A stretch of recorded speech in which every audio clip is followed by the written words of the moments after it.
Hello guys, good afternoon. আশা করি তোমরা সব ভালোই আছো। আমি অনেক ভালো আছি। দেখতে পাচ্ছ রেডি হয়ে নিয়েছিলাম। হ্যাঁ, আমাকে কেমন লাগছে তোমরা কমেন্ট করো আমাকে কেমন লাগছে। দেখো দুপুরবেলা করে স্নান টান করে ডাইরেক্ট রেডি হয়ে নিয়েছিলাম। আর এখন যা গরম, প্রচণ্ড পরিমাণে গরম জানো তো। আর গিয়েছিলাম একটু বাইরে, আর দেখো দুটো শালিক কত সুন্দর ভালোবাসা করছে এখানে। হ্যাঁ, শালিক দুটোকে দেখে খুব মনে পড়লো যে শালিক দুটো এত সুন্দর দেখতে। আমার তো খুব ভালো লাগে। তোমরা জানো শালিকটাকে খুব সুন্দর লাগে। হ্যাঁ গাইস, তোমরা ঠিকই শুনছো। শালিক পাখি দুটো দেখে আমার খুব মনটা শান্তি হলো। যেন জোড়া শালিক দেখা ভালো সকালে বিকেলে, এটা কথাই আছে। আমি কিন্তু দুপুরে দেখলাম। তো তারপর দেখো আমি হেঁটে হেঁটে যাচ্ছিলাম একটু বাইরে। আর বাইরে যাচ্ছে মানে কি, এখানে লেবুর পাতা আনতে যাচ্ছিলাম। একটা শ্যুট করবো বলে যাচ্ছিলাম, কিন্তু শ্যুটের সময় কি বলবো, শ্যুট করতে যাব কিন্তু এত মেঘ করেছে আকাশে, রোদ ছিল আর মেঘে ভর্তি হয়ে গেছে। তাই ভাবলাম যাই, শ্যুট করবো ভেবেছি আজকে করবোই।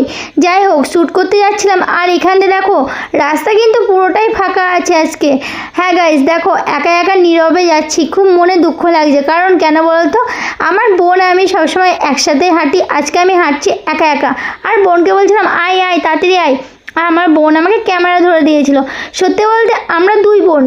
হ্যাঁ, তোমরা তো জানো আমরা দুই বোন, যতটা বন্ধু সবাই আমাদের দুই বন্ধুই বলে। কারণ আমরা দুই বোন খুব মিলে মিশে সব সময় থাকি। হ্যাঁ, আমাদের মধ্যে ঝগড়া হয়, কিন্তু ঝগড়া হলেও পরেক্ষণ মিল হয়ে যায়। হ্যাঁ গাইজ, তোমরা ঠিকই শুনছো। আমরা দুই বোন যেমন ঝগড়া হয় তেমন মিলও। সব দিদিদের সাথে মিল থাকুক না থাকুক, আমার বোন আমার সাথে সবসময় কিন্তু হাসি খুশি থাকে। হ্যাঁ গাইজ, তোমরা সবাই কেমন আছো দেখো, তোমাদেরকে দেখাচ্ছিলাম। আর জানো তো যা গরম, আর আমি একটু হেসে দিলাম মাঝখানে। আমার বোন আমাকে খেপাতে খেপাতে যাচ্ছিলো, তাই আমি কিন্তু হেসে দিলাম। তারপরে এখানে বসেছিলাম, এতটা হ্যাপি গেছি। চলে আসলাম বাড়িতে, এসে দেখছি কি বৃষ্টি নাইটি পরে নেমে পড়লাম বৃষ্টিতে ভিজার জন্য। হ্যাঁ গাইস, তোমরা ঠিকই দেখছো, এবার কিন্তু বৃষ্টিতে ভিজে হয়ে যাচ্ছি। ও, আমার কিন্তু বৃষ্টিতে ভিজতে প্রচণ্ড পরিমাণে ভালো লাগে। কি বলবো, আমি কিন্তু বৃষ্টি ভিজতে খুব ভালোবাসি, এতটা বৃষ্টি পছন্দ করি তোমরা হয়তো বিশ্বাস করবে না। তারপর আমার বোন কিন্তু নেমে গেল।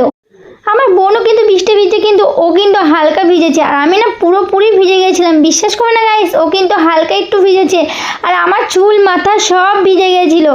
আর আমার বৃষ্টি ভিজতে এত পরিমাণে ভালো লাগে, তোমরা বললে হয়তো বিশ্বাস করবে না। এইটা যদি দিনের বেলা হতো না, তোমরা দেখতে এই দিনের বেলায় বৃষ্টিটা কেমন হতো। এটা রাত্রিবেলায় বৃষ্টিটা হচ্ছে বলে তাও আমি ভিজেই গেছি, প্রায় পুরোই ভিজে গেছি। আর দেখতে পাচ্ছ আমি দেখছি কেউ যেন আসছে নাকি, নাই আমাকে যদি ভাই দেখে বা মা দেখে প্রচুর চিল্লাবে। আমি কিন্তু বৃষ্টি দেখে আর নিজেকে সামলাতে পারলাম না, তাই একটু বৃষ্টির মধ্যে নাচ করতে শুরু করলাম। ওলা আল্লাহ ও মাই সোনিয়া, ওরা আল্লাহ ও মাই সোনিয়া। হ্যাঁ, এই গানটা করতে করতে কিন্তু নাচ করছিলাম, আর তোমার সাথে শেয়ার করলাম। দেখো আমি কিন্তু বৃষ্টি ভেজা প্রচুর ভালো লাগে, আমি জল ঘাটতে প্রচণ্ড পরিমাণে ভালোবাসি গাইস। আর তোমরা কে কে বৃষ্টি ভিজতে ভালোবাসো কমেন্ট করো। Bye bye.